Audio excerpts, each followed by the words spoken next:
Buenas noches, estimados amigos médicos, internistas y todos los que nos acompañan en esta sesión del Colegio de Medicina Interna de México que tenemos preparada para ustedes. Vamos a tener un tema, como siempre, muy interesante. Se hablará de nódulo tiroideo. Para ello, tenemos como invitado al doctor Miguel Peña Santiago.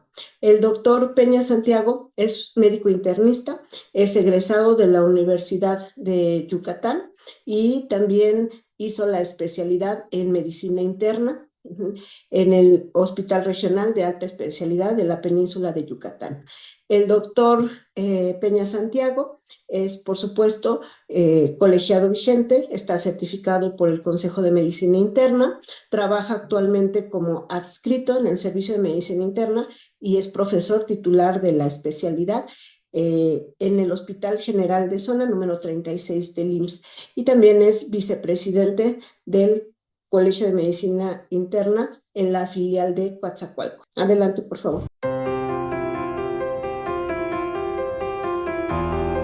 Buenas noches a todos. Antes que nada, quiero agradecer a la doctora Karina Díaz por la invitación a participar en esta sesión, al doctor Faustino Morales y a toda su mesa directiva por la gran labor que realizan al frente de nuestro colegio. Esta noche vamos a hablar sobre el nódulo tiroideo. Mi nombre, Miguel Peña Santiago, especialista en medicina interna y miembro del Colegio de Medicina Interna de México. Los puntos a tratar esta noche van a ser la definición del nódulo tiroideo, vamos a ver un breve paso por la epidemiología, cómo hacer la evaluación inicial, el uso del ultrasonido tiroideo, la biopsia de tiroides y pruebas moleculares, tratamiento y por último veremos algunas conclusiones. Vamos a empezar con la definición del nódulo tiroideo. Esta ha ido evolucionando con el paso de los años, desde la definición del 2010, en la cual se establecía que el nódulo tiroideo corresponde a una lesión o aumento focal de volumen o consistencia localizado dentro de la tiroides y que se va a distinguir del resto del parénquima, y que estos pueden ser detectados tanto por palpación o por estudio de imagen. Para el 2016, en la guía de la Asociación Americana de Tiroides, describen al nódulo tiroideo como una lesión discreta dentro de la glándula tiroides que se va a distinguir ultrasonográficamente del parénquima circundante. Misma definición en la última actualización de la Asociación Europea de Tiroides del 2023. El nódulo tiroideo es bastante frecuente. Hay estudios poblacionales que hablan que una prevalencia mayor al 60% en personas incluso sanas, ¿sí? La prevalencia va a cambiar dependiendo del método diagnóstico, hablándose desde un 2 a un 6% por palpación, 19 a 35% con ultrasonido y con las técnicas actuales de alta resolución de ultrasonido hasta más del 60% se puede haber prevalencia de nódulo tiroideo. En autopsias, hasta un 8 a 65% se han reportado datos de nódulos tiroideos. Hay que tener en cuenta que menos del 15% de estos nódulos van a ser significativos y que alrededor de solo el 5% van a llegar a ser malignos. Algunas otras bibliografías actuales también marcan un rango alrededor entre 7 a 15% de nódulos malignos.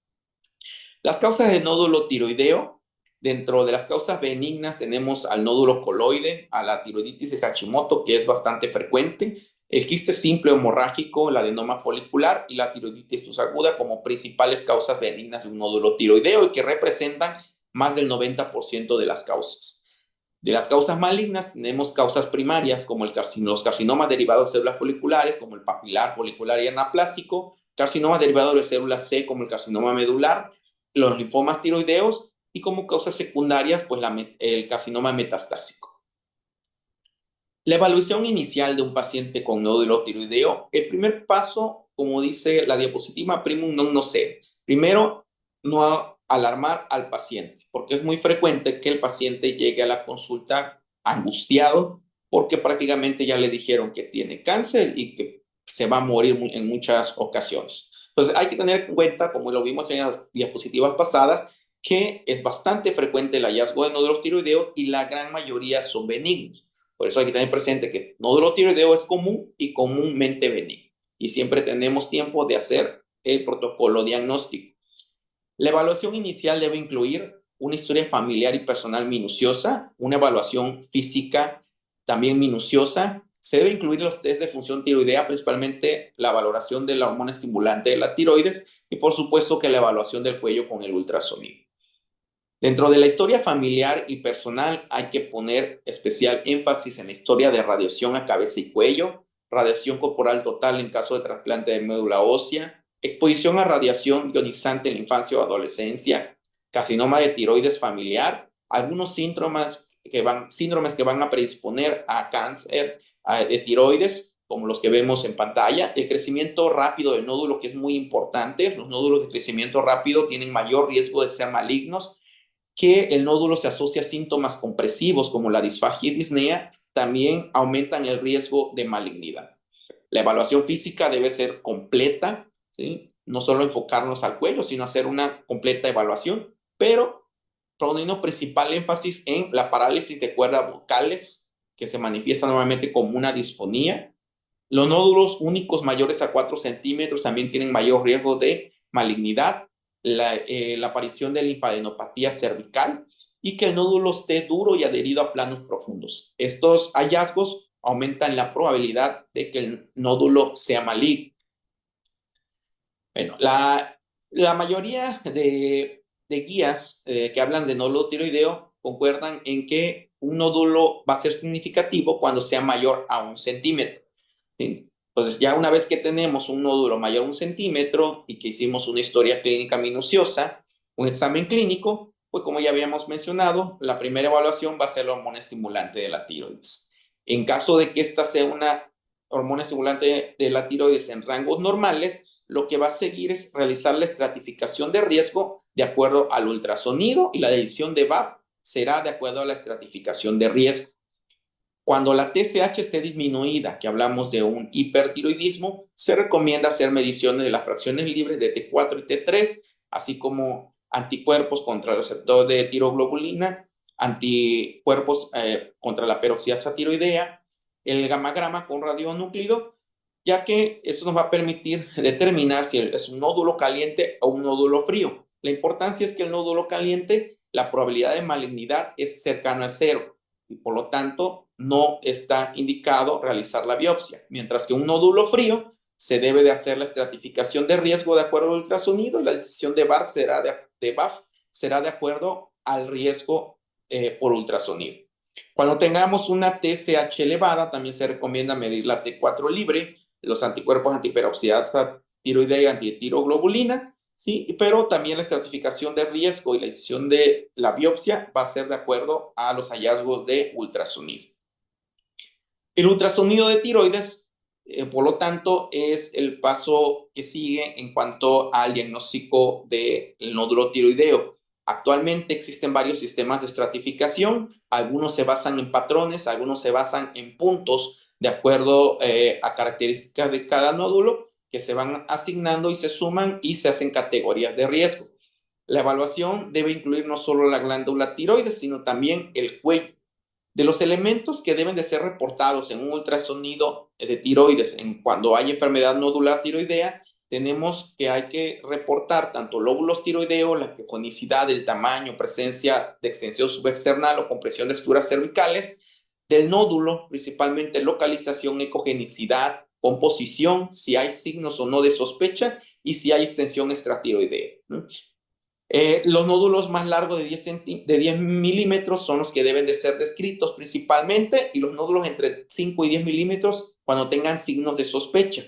Cuando habla de enfermedad multinodular, lo ideal es que se describa el nódulo más grande y todos aquellos que tengan signos de sospecha si el número de nódulos es mayor a 3 en un lóbulo. Y obviamente describir los nódulos linfáticos, sobre todo si tienen hallazgos patológicos. En 2016, la Asociación Americana de Tiroides emitió su guía en donde establecía patrones ecográficos y riesgo de malignidad, estableciendo 5 patrones. El patrón benigno, que con un riesgo de malignidad menor al 1%, el patrón de muy baja sospecha con un riesgo de malignidad de alrededor del 3%, el patrón de baja sospecha con un riesgo de malignidad entre 5 a 10%, el patrón de sospecha intermedia con un riesgo de malignidad entre 10 y 20% y el patrón de alta sospecha con un riesgo de malignidad mayor al 70-90%. El patrón benigno normalmente se refiere a nódulos puramente quísticos, sin ningún tipo de componente sólido como el que vemos en pantalla, un nódulo quístico. Los patrones de muy baja sospecha normalmente corresponden a nódulos espongiformes, como el que vemos aquí en pantalla, o parcialmente quísticos, ¿sí? Sin ninguna característica descrita en los patrones de baja, intermedia y alta sospecha, que son los que veremos a continuación. El patrón de baja sospecha incluye nódulos que son sólidos, isoecogénicos o hiperecogénicos, que vemos aquí en pantalla, con márgenes regulares, ¿sí?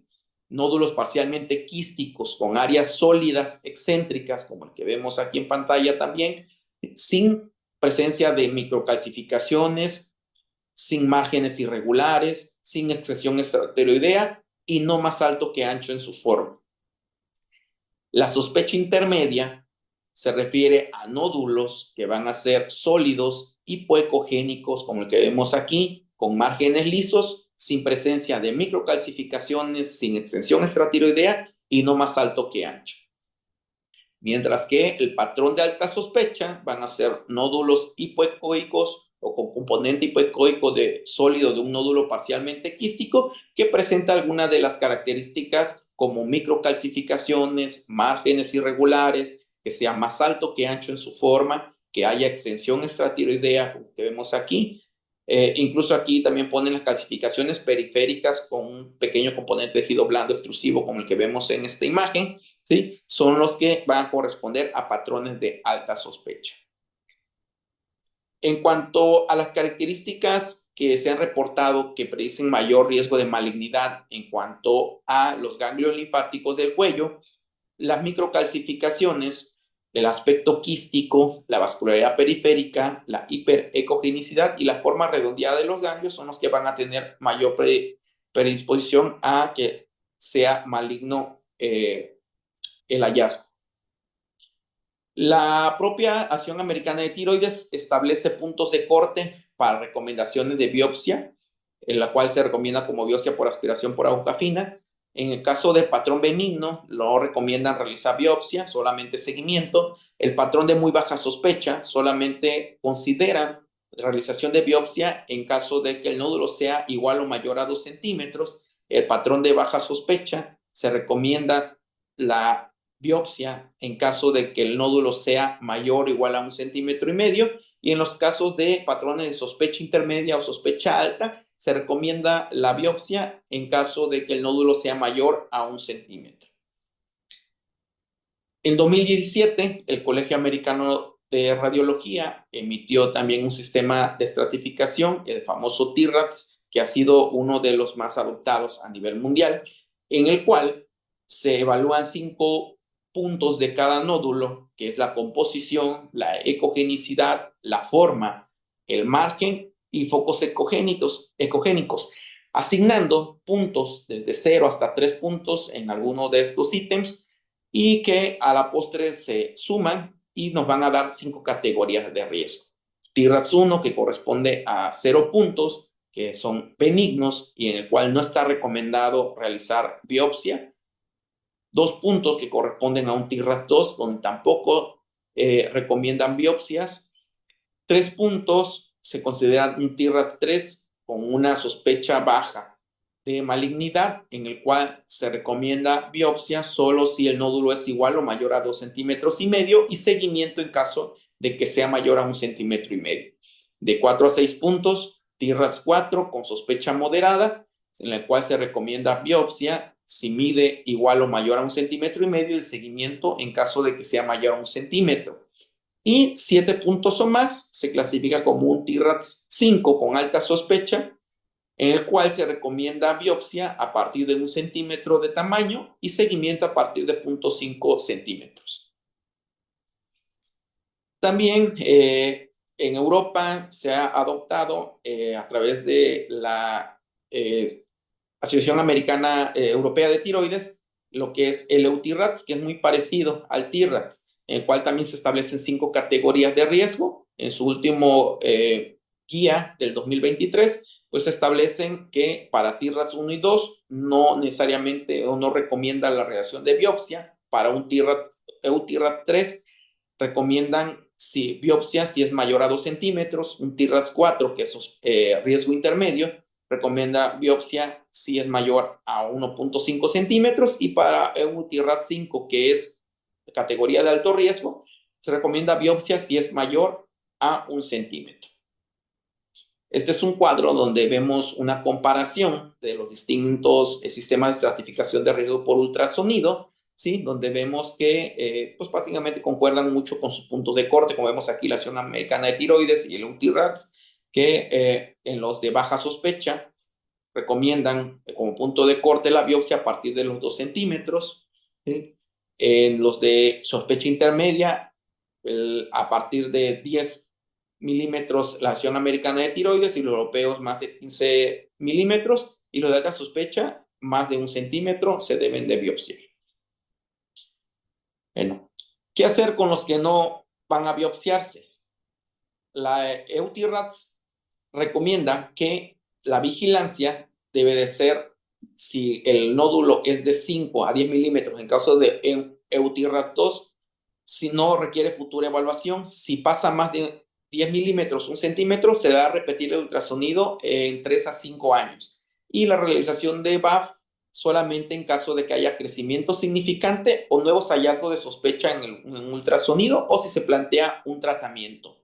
Para nódulos EUTIRADS 3 menores a 2 centímetros, la vigilancia debe ser si mide 5 a 10 milímetros, no requiere futura evaluación. Si pasa de los 10 milímetros a los 20 milímetros, repetir el ultrasonido en 3 a 5 años. E igual, la biopsia se recomienda únicamente cuando haya crecimiento significante, cuando haya nuevos hallazgos de sospecha en el ultrasonido o si se planea un tratamiento. Para esos EUTIRADS 4 menores a 2 centímetros, la vigilancia se recomienda repetir el ultrasonido en 1 año y la biopsia en caso de que haya crecimiento significativo o nuevos hallazgos de sospecha o si se planea un tratamiento. Y para el EUTIRADS 5 menores a 2 centímetros, la vigilancia refiere que debe ser menor, debe ser el ultrasonido en 6 a 12 meses y los BAF también en caso de crecimiento significante o que se hallen nódulos linfáticos sospechosos o extensión extratiroidea o si se planea un tratamiento. ¿Sí? Entonces, el siguiente paso sería la biopsia. Ya vimos los puntos de cortes establecidos como recomendaciones para biopsias. ¿Sí? La biopsia se debe hacer principalmente por aspiración con aguja fina. ¿Sí? Se debe reportar siempre bajo el sistema de clasificación de Bethesda, que ya tiene muchos años, que está estandarizado. Es un sistema de informes estandarizado y basado en categorías para la muestra de biopsia de tiroides y que ha sido ampliamente adoptado en todo el mundo. La última edición de 2023, en la cual se siguen incluyendo 6 categorías de riesgo, que es 1, no diagnóstica; 2, benigno; 3, atipia de significado indeterminado; 4, neoplasia folicular; 5, sospechosa de malignidad; y 6, maligno. ¿Sí?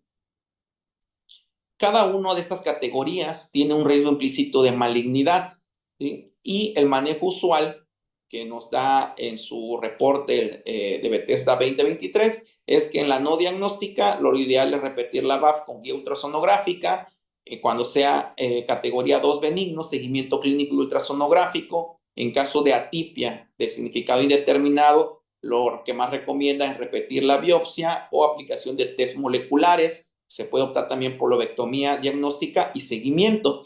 En el caso de una categoría 4, se recomienda la aplicación de test moleculares siempre que estén disponibles, lobectomía diagnóstica. En caso de una categoría 5, sospechosa de malignidad, también recomiendan la aplicación de test moleculares en caso de que estén disponibles, lobectomía o tiroidectomía casi total.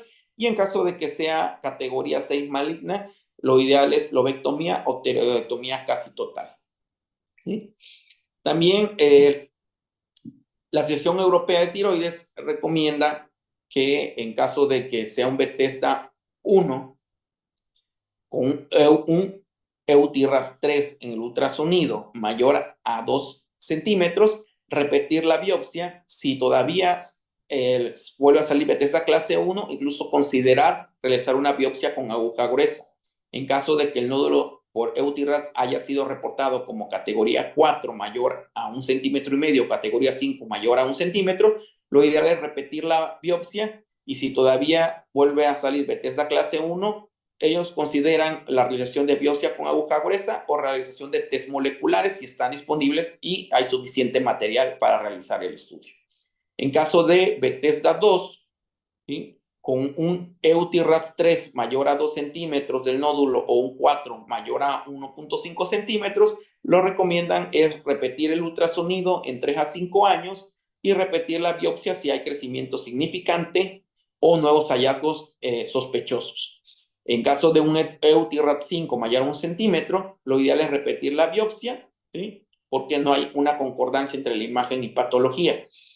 En caso de un Bethesda 3, recomiendan que en caso de que haya sido el reporte ultrasonográfico un Euthyrox 3 mayor a 1 centímetro, repetir la biopsia. Si todavía se repite el Bethesda 3, lo ideal es repetir ultrasonido en un año o considerar la aplicación de test moleculares si están disponibles e inclusive ofertar cirugía en estos pacientes. Cuando se trate de resultados Euthyrox 4 y 5 mayores a 1 centímetro, repetir la biopsia. Si todavía Bethesda clase 3, ofertar cirugía o seguimiento o incluso aplicación de test moleculares si están disponibles. En caso de un Bethesda 4 con un Euthyrox 3, 4 o 5 mayor a 1 centímetro, lo ideal es ofertar cirugía o aplicación de test moleculares siempre que estén disponibles. Y en el caso de un Bethesda 5 y 6, si es Euthyrox 3, 4 y 5 mayor a 1 centímetro, lo recomendable es el manejo quirúrgico. ¿Sí? Los test de diagnóstico molecular, bueno, esas son pruebas que están diseñadas para promover la determinación preoperatoria de enfermedad benigna o maligna. Se tratan de pruebas que se basan en análisis de mutaciones somáticas, evaluación de expresión genética y clasificadores basados en micoARN. Hay varios disponibles, al menos en Estados Unidos y en Europa, como la firma GSC, Tirosec CV3, entre algunos otros con una pues, alta sensibilidad, ¿sí? Sin embargo, tienen la desventaja de que no hay estudios amplios y algunos estudios post-marketing de estos estudios pues no han demostrado o han sido discordantes en cuanto a los resultados. Por eso es que no están ampliamente recomendados. Sin embargo, si son una opción, si los tenemos disponibles. Aquí en México, sí, bueno, al menos buscando en internet, hay un laboratorio en la Ciudad de México que sí maneja la firma GSC y el Tirosec B3. Bueno, entonces, un nódulo tiroideo que no tiene indicación de biopsia o con una citología benigna o análisis molecular benigno, ¿sí?, que tenga un ultrasonido de alta sospecha menor a 1 centímetro, pues no tiene indicación de biopsia inmediata. Se puede repetir el ultrasonido cada 6 a 12 meses, ¿sí?, y biopsiar solamente si hay nódulos linfáticos sospechosos, extensión extratiroidea, o que el nódulo esté cerca de la tráquea o del borde posterior de la glándula, lo cual incrementa pues, el riesgo de malignidad. En caso de que sea un ultrasonido con una sospecha baja o intermedia, lo ideal es repetir el ultrasonido entre 12 a 24 meses. ¿Sí? Si el ultrasonido es de muy baja sospecha, lo ideal, pues no requiere como tal una evaluación futura, sobre todo si es menor a 1 centímetro, o repetir el ultrasonido en intervalos de 24 meses o más. En caso de un ultrasonido de alta sospecha mayor a 1 centímetro, nódulo no coincidente, imagen o patológica, lo ideal es repetir la biopsia en 12 meses. ¿Sí? En los casos de ultrasonido intermedio, ¿sí?, si no hubo cambios en el ultrasonido, se debe continuar el seguimiento a largo plazo, ¿sí?, o en caso de un crecimiento significativo que sea mayor, un crecimiento o un incremento en el volumen del nódulo mayor a 50% o que haya nuevos hallazgos de sospecha, pues se puede repetir o realizar la biopsia o realizar una biopsia por aspiración con aguja gruesa, ¿sí?, acorde a la estimación de riesgo actual, ¿sí? No repetir o no está recomendado repetir la biopsia después de 2 resultados Bethesda 2. Y el manejo quirúrgico solamente está recomendado cuando haya síntomas compresivos, tanto manejo quirúrgico como algunos otros tratamientos no quirúrgicos que veremos más adelante. Entonces, las opciones de tratamiento pues van a ir desde el tratamiento no quirúrgico o la cirugía. El tratamiento no quirúrgico tenemos varias opciones como la aplicación de yodo radioactivo, la cual se considera una alternativa eficaz en caso de cirugía, como una alternativa, perdón, a la cirugía en caso de nódulos tiroideos solitarios hiperfuncionantes, ¿sí? O en caso también como alternativa a cirugía en caso de bocio multinodular benigno, aunque sea normofuncionante. También se puede realizar ablación con etanol. Esta se considera como primera línea para lesiones tiroideas puras o predominantemente quísticas. También existe la ablación térmica como un tratamiento principalmente de nódulos tiroideos sólidos benignos que causan síntomas locales como alternativa a la cirugía y para lesiones quísticas que recaen después de la aplicación de ablación con etanol. Todas estas técnicas mínimamente invasivas requieren obtener un diagnóstico citológico benigno repetido previo a realizarlas, ¿sí? Y verificar que no haya trastornos hemorrágicos ni verificar la función de las cuerdas vocales. Después de aplicar cualquier técnica mínimamente invasiva, el seguimiento de los pacientes debe incluir evaluaciones clínicas, bioquímicas y ecográficas a los 6 y 12 meses y reevaluar al paciente después de 3 a 5 años. En cuanto al abordaje quirúrgico, bueno, este está recomendado principalmente cuando hay enfermedad nodular tiroidea sintomática, cuando haya nódulos que han sido clasificados como benignos en citología y ecografía y se vuelven sintomáticos con el tiempo, cuando los niveles de calcitonina superiores sean superiores a los puntos de corte establecidos, cuando la calcitonina sensible después de la prueba de estimulación en portadores de gen mutador RET, también se puede utilizar la cirugía y principalmente en nódulos con citología indeterminada como la clase Bethesda 3 y 4 que no son aptos para vigilancia activa, pues se puede optar por el abordaje quirúrgico y pues obviamente los nódulos con citología Bethesda 5 y 6, que eso sí se deben manejar con cirugía. Entonces, como conclusión, los nódulos tiroideos son bastante comunes y son comúnmente benignos y eso hay que tenerlo siempre presente porque hay que tener presente que siempre va a haber tiempo para realizar un abordaje diagnóstico adecuado. La estratificación de riesgo de malignidad debe hacerse siempre con ultrasonido, ¿sí? Y la biopsia debe reportarse siempre bajo el sistema Bethesda. Las pruebas moleculares principalmente nos ayudan en caso de nódulos con citología indeterminada, siempre que estén disponibles, ¿sí? Y el tratamiento quirúrgico de nódulos benignos cuando hay síntomas compresivos o locales es lo ideal. Muchas gracias.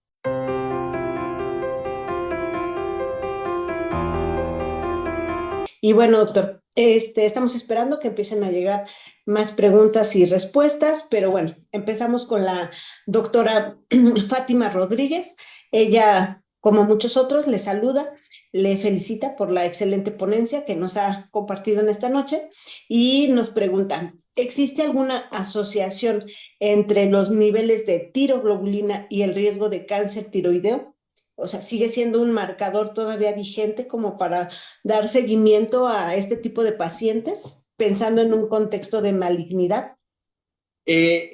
No, para protocolo diagnóstico no está recomendado porque no todos, pero sí pues, se puede utilizar. Pero como tal, dentro del protocolo diagnóstico no está justificado realizarlo de forma rutinaria a los pacientes dentro del contexto del abordaje de un nódulo tiroideo. Para el seguimiento ya de un cáncer establecido sí se puede utilizar. Ok, entonces no lo estaríamos pidiendo a todos los pacientes cuando los detectamos con un nódulo, pero sí como un seguimiento entonces ya en el contexto de un cáncer de tiroides ya establecido. Así es. Muy bien, doctor, muchas gracias. La doctora Clotilde Ramírez también siempre nos acompaña en estas sesiones y ella nos pregunta, ¿qué opina de la elastografía en el diagnóstico del nódulo maligno y cuál sería el centro de mayor experiencia, pues por lo menos en Ciudad de México y quizás a lo mejor en otras ciudades del país?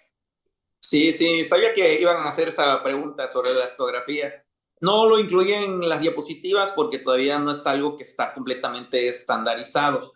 Hay algunos cánceres, sobre todo el folicular de tiroides, que como tal muchas veces pueden no dar esa dureza que es lo que detecta la elastografía, ¿no? Nos da la elasticidad del nódulo para medir qué tan duro es o qué tan blando es. Obviamente, entre más firmeza tenga el nódulo, mayor probabilidad de que sea maligno. Pero hay unos cánceres, sobre todo los moleculares, que no siempre dan esta característica. Existen varios estudios ahí donde se han demostrado, no es algo estandarizado todavía en cuanto al protocolo que se debe hacer, pero definitivamente se menciona en guías y en varios estudios como un auxiliar en el diagnóstico que podría ayudarnos quizá a dilucidar, si nos comentamos ahí que todo es tan duro a través de la estrografía, como para que le dé un plus en cuanto al riesgo de malignidad. Y pues la verdad que en México centros exactamente que yo tenga o que le pueda decir dónde tienen mayor experiencia con la estrografía, la verdad lo desconozco, supongo que debe ser más centralizado. En Ciudad de México sé que sí tienen disponible varios centros de elastografía, la verdad que en Veracruz no he visto ningún centro donde tengamos disponible la elastografía, ¿no? Pero definitivamente sí puede ser un arma a nuestro favor. Muy bien, doctor, muchísimas gracias. Bueno, ¿y qué pasa con, por ejemplo, estos pacientes que ya tienen diagnóstico de cáncer y que de cualquier otra etiología en cualquier otro lugar del cuerpo y que se detecta, por ejemplo, en un PET, un nódulo tiroideo? ¿También está indicado estudiarlo con el mismo tipo de protocolo o sería diferente o de entrada ya pensaríamos en que pudiera o qué porcentaje pudiera tener una asociación de malignidad? Sí, como tal un porcentaje no tengo el dato, sin embargo sí habría que hacer la estratificación de riesgo, eso sí lo marcan las guías de que cualquier lesión que haya, habría que hacer la estratificación de riesgo con ultrasonido y de acuerdo a la estratificación de riesgo valorar si es necesario o no la realización de una biopsia, ¿no? Obviamente si hay el antecedente de algún cáncer, pues obviamente que sí podría ser a lo mejor un poquito más, que es apoyar un poquito más a la realización de una biopsia para descartar que no sea maligna, ¿no? Porque sabemos, como vimos en las diapositivas, que también en causas secundarias malignas dentro de la tiroides, no nada más los cánceres primarios de tiroides, sino también puede haber metastásicos, ¿no? Entonces viene siendo la evaluación igual. La evaluación es a través de la estratificación con el ultrasonido y dependiendo de la estratificación, pues ver si le corresponde o no realizar biopsia. Y bueno, otra pregunta que se genera ahorita en este momento en el chat es la siguiente. El doctor Francisco Javier Junes, que siempre está muy atento y muy activo con nosotros, ¿no? Nos dice, sáqueme de una duda, doctor. En caso de un oncogen RET, nosotros pensamos en una probable NEM2. Luego, entonces, ¿estamos estudiando un nódulo tiroideo o cuál sería la indicación de solicitar un RET en este momento? La determinación del gen en caso de que se salga positivo. Ok, mire, normalmente lo de la aplicación de test moleculares solamente está indicado en realizarlos en los pacientes que tengan resultado de Bethesda indeterminado, que corresponden a Bethesda 3 y 4. El resultado de red positivo sí marca que puede ser lo que más asocian a riesgo de malignidad. Entonces, estos pacientes normalmente son los aconsejados llevarlos ya a manejo con cirugía, normalmente tiroidectomía, porque el riesgo es alto de que pueda ser maligno. No sé si por ahí va la pregunta. Sí, un poco en ese tenor, porque nos aclara el punto el doctor Funes, que es desde luego pensando de entrada que el paciente podría tener un cáncer medular de tiroides. No sé Sí, si ya ahí exactamente. podría enfocarnos un poquito más. Sí, sí, sí. De hecho, dentro de la aplicación de test moleculares, sí, algo que marcan la mayoría de bibliografía es que el red positivo es más riesgo de cáncer de tiroides. Entonces, esos pacientes sí, normalmente se recomienda ya el manejo quirúrgico. Ok, doctor, muchísimas gracias. El doctor Jaime Alonso Favela nos dice, ¿qué opina de la capacitación de los médicos internistas para realizar ultrasonido y poder quizás desarrollar esa habilidad para clasificar los nódulos? Sería como lo indicado nosotros como internistas, porque aparte tenemos un tema, creo que nos afecta muy importantemente en la práctica clínica diaria, ¿no? Solicitamos un ultrasonido y debemos de canalizar el paciente a que se lo realice un radiólogo, porque nos encontramos cada vez más en diversos laboratorios que son como de mayor alcance para el general de la población, que los realizan los médicos ultrasonografistas, ¿no? Que consideramos, pues bueno, no es lo mismo que un radiólogo, ¿no? Reciben un adiestramiento, pero no tienen la misma habilidad. Nosotros podríamos desarrollarla ya como médicos internistas, sería una buena idea poder hacer esto en nuestros consultorios. A lo mejor para una evaluación inicial valdría la pena, ¿no? Sí, creo que es algo en lo que podríamos ahondar más como internistas en la parte de la ultrasonografía. Creo que donde podríamos intervenir más es en a lo mejor capacitación para hacer las biopsias, porque la verdad es muy difícil. Yo, por ejemplo, en el medio donde trabajo, pocos lugares hay aquí en el medio podamos referir al paciente para hacer una biopsia por aspiración por aguja fina. En la institución donde estoy, la verdad, no hay. Todo lo tenemos que referir a centros de tercer nivel en las ciudades y a veces es complicado para el paciente. Y en el área privada, a menos yo he detectado un par de médicos radiólogos intervencionistas que realizan la toma de biopsia por aspiración por aguja fina. Entonces, creo que a lo mejor ese es un área de oportunidad para medicina interna, ¿no? La capacitación en la realización de las biopsias por aspiración con aguja fina y no tener que estar mandando al paciente o referirlos a otros lados, ¿no? Que a veces se le complica al paciente y luego por eso pierden el seguimiento. Sí, claro. Y pues yo creo que ahí sí habría una marcada diferencia, ¿no? Entre quienes pudieran realizar un adecuado adiestramiento específicamente para este tipo de problemas, ¿no? Bueno, y también nos comentan en redes sociales, bueno, si hay alguna asociación de cáncer de tiroides con algún otro tipo de neoplasia en el cuerpo o es un tanto independiente. Solamente hay algunos, como los que mencionamos en la diapositiva, algunos síndromes que pueden estar asociados, pero en general no lo hay. No existe. Bueno, muy bien, doctor. Bueno, el doctor Francisco Zambrano nos dice, en un nódulo que es hipercaptante, en un lóbulo, sin criterios de malignidad, ¿está indicado manejarlo con metimazol o es preferible realizar algún tratamiento quirúrgico? Un nódulo. Está indicado más que nada el tratamiento con yodo radioactivo. Esa es la pauta o la indicación más precisa. Sería lo preferible antes de recurrir a la cirugía. A la cirugía, exactamente. Sí, bueno, sucede que muchas veces la visión de los quirúrgicos es que es preferible tener el problema en la mano y mandarlo a analizar con el patólogo Y, que solo vigilar, ¿no? y tenemos que tener en cuenta que la probabilidad de que un nódulo hipercaptante sea maligno es casi cercano a cero. Entonces, es muy poco probable que un nódulo hipercaptante vaya a ser maligno. Por eso es que no está indicado hacer la manejo quirúrgico. Ok, doctor.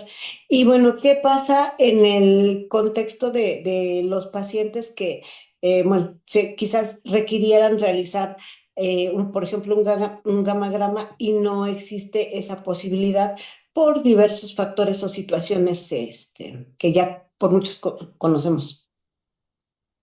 Ay, buena pregunta, ¿eh? Buena pregunta. Pues quizás si tenemos la alta sospecha de que se puede hacer un nódulo o una enfermedad multinodular tóxica, pues lo más seguro es que el manejo más adecuado sería tratar el hipertiroidismo, ¿no? En caso de que tenga esta pauta, porque normalmente es la indicación para hacer el gamagrama. El paciente que al momento que le detectamos un nódulo, evaluamos la función tiroidea, hay una disminución de la TSH, lo que nos habla de hipertiroidismo, sí, y esos son los pacientes que son candidatos a hacer el gamagrama. Y quizás si no lo tenemos en ese momento disponible, sería tratar primero el hipertiroidismo y hacer la evaluación de riesgo, ¿no? Porque si sería, no está tan indicado hacer la biopsia en un nódulo que sea hipercaptante, entonces no lo sabríamos, ¿no? Ok, doctor. Y bueno, es una pregunta quizás un poco fuera de, porque bueno, es un tema médico, pero al final de cuentas no. ¿Qué sucede en el contexto de que de repente no encontramos este yodo radioactivo para aplicar a los pacientes, ¿no? Es un tema relacionado con la pandemia, no con la pandemia. O sea, digo, dentro de lo que también ve en su experiencia clínica, como ¿Cuál es la razón por la que es muy difícil de ahora conseguir que se aplique este tipo de tratamiento? Ay, bueno, yo al menos acá donde estoy, no hemos tenido problemas en cuanto a la aplicación de yodo radioactivo, retrasos. Sí, no sabría decir si hay algún problema de abasto o desabasto de producto, pero al menos acá no hemos tenido problemas con el yodo radioactivo, a menos los pacientes que me ha tocado a mí referir. Digo, en el centro en el que estoy no realizamos la aplicación de yodo radioactivo, tenemos que mandar referirlos a una unidad de tercer nivel, pero hasta ahorita no hemos, o al menos no he sabido yo de algún problema en la aplicación del yodo radioactivo por la falta de suministro. Ujú. Sí, bueno, sucede que quizás en algunos estados del país muchos pacientes pues no cuentan con una seguridad social, llámese IMSS, ISSSTE y CEMIM, y se tiene que recurrir a, por ejemplo, laboratorios, ¿no? No es por hacer comercial a nadie, ¿no? Tipo Chopo o el que sea, y de repente no lo encuentran, ¿no? Es difícil conseguirlo. Sí, sí, me imagino. La verdad que no, a menos con el yodo no he sabido yo de algún problema de desabasto. Hemos tenido problemas de desabasto con otros fármacos, ¿no? Pero al menos con el yodo no tengo conocimiento. Ok, doctor. Y bueno, regresando un poquito ahorita al tema de que un nódulo tiroideo fuera solamente un hallazgo, porque se pide un estudio, por ejemplo, en el contexto de, como comentábamos hace un momento, ¿no? Un paciente que tiene cáncer, que le hacen un PET y que resulta que ¿No? tiene un nódulo, ¿sí? Como le preguntaba y bien nos respondió hace un momento, ¿no? Sería el mismo protocolo de estudio entonces. Sí, es a través de la estratificación de riesgo con el ultrasonido para ver si ese nódulo tiene características de que pueda ser maligno, y si hay que alguna característica que nos hable de malignidad. Obviamente el antecedente de cáncer pues, es un factor que se hay que tomar en cuenta. De hecho, también se habla de que muchas veces puede ser que el paciente no tenga como tal tantas características de malignidad, pero a lo mejor tiene algún antecedente de alta sospecha, como el antecedente de radiación o ya de alguna neoplasia o algo, y pues a lo mejor eso podría ser algo que tomemos en consideración para decir, bueno, a lo mejor no completamente cumple criterios para tomar biopsia por los puntos de corte que se establecen, pero tiene ese antecedente, mejor lo voy a biopsiar, ¿no? Para Ok, descartar. muy bien, doctor, muchas gracias. Y nos preguntan, bueno, como bien nos comentaba también, si tenemos un nódulo que nos esté causando hipertiroidismo, probablemente no vamos a considerar que se tenga que realizar algún tratamiento quirúrgico, vamos a mandarlo a yodo radioactivo. También sería de utilidad en ese contexto realizar tiroglobulina o no. No está indicado como tal pedir la tiroglobulina. Voy a repetir, a menos en caso de los nódulos que son hipercaptantes, tienen una muy baja probabilidad de ser malignos. De hecho, esa es la intención de documentarlos a través del gamagrama, porque son pacientes que se documentan, pues no van a requerir mayor abordaje. De hecho, tampoco está recomendado como tal algún seguimiento. Y siempre estará indicado solicitar los anticuerpos, por ejemplo, antimieloperoxidasa, por ejemplo, antitiroglobulina en todos los nódulos o de No, acuerdo a la estratificación que nos comenta. sí, va a ser de acuerdo a las alteraciones que van a haber en la función tiroidea, ¿no? En caso Ujú. de que haya datos de hiper o hipotiroidismo, sobre todo para documentar la causa de esta alteración, si puede ser alguna enfermedad autoinmune, en caso del hipotiroidismo, la tiroiditis Hashimoto, en el caso de eh, del hipertiroidismo, que es una enfermedad de Graves, ¿no? Y que eso pues se tiene que manejar, pues ahora sí que la enfermedad que está ocasionando esta alteración de la función tiroidea, pero sí es importante y el primer paso, evaluar la función de la tiroides antes de proceder a hacer la estratificación de riesgo. Bueno, ¿y qué sucede, por ejemplo, con los pacientes cuando se considera que puede haber un trasfondo autoinmune? ¿Está indicado aún dar tratamiento con, por ejemplo, esteroides, con prednisona, deflazacort, de forma, se puede decir un tanto pues intuitiva o todavía tiene aplicación o ya no la tiene o cuál es cuál sería como la indicación en el paciente de dar un tratamiento de este tipo?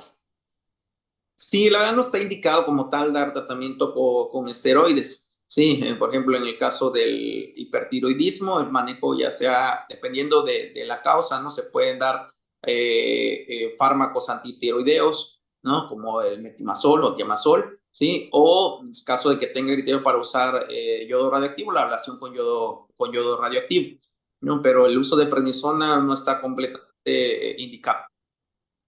Sí, sí, bueno, esa ya es pregunta mía porque lo vemos como con mucha frecuencia, ¿no? Sí, Llegamos a ver y pacientes.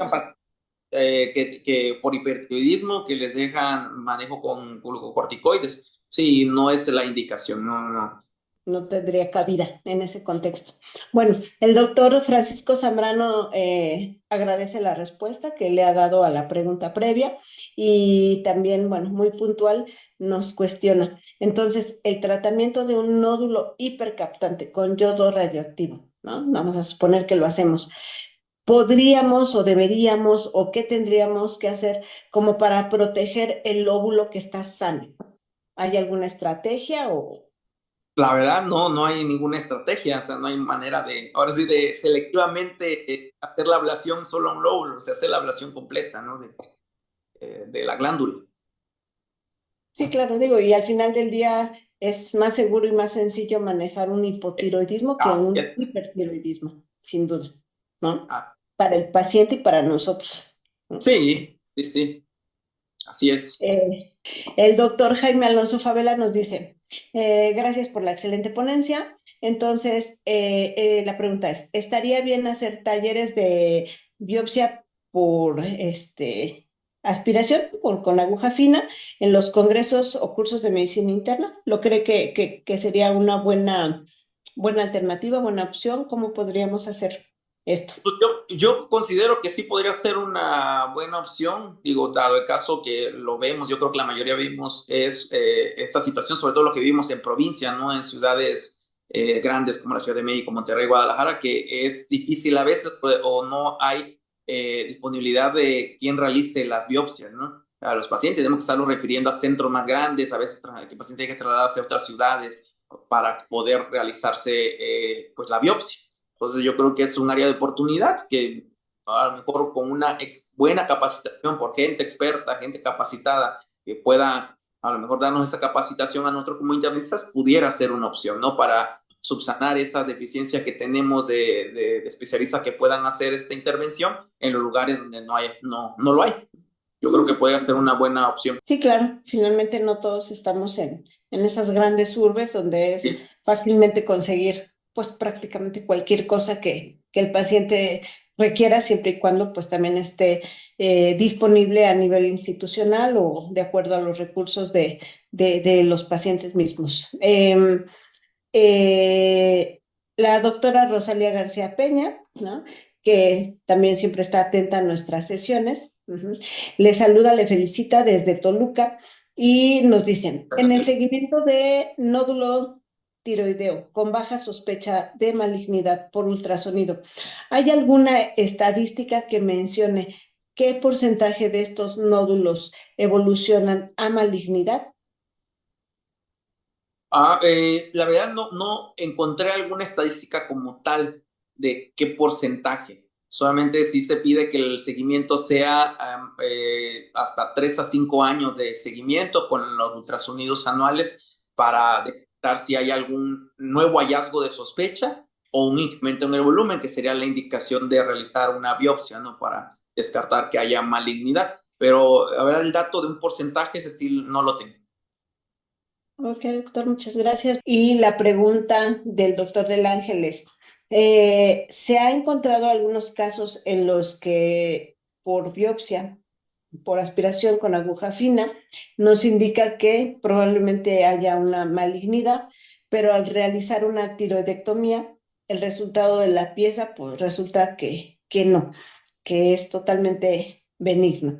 ¿A qué se puede deber este tipo de discordancia o incongruencia en los resultados? Que muchas veces difícilmente con la pura biopsia por aspiración con fina hacer la diferenciación entre algunos cánceres, sobre todo foliculares y adenomas o alguno otro. Entonces, esa es lo que puede hacer que a veces sean discordantes. Sí, de hecho, sí, eso sí viene muy mencionado en varias publicaciones de que puede ser una causa de esa discordancia. Gracias, doctor Peña Santiago. De verdad, muchísimas Gracias, muy buenas noches a todos y cada uno y que tengan un buen descanso. Nos saludamos el próximo miércoles.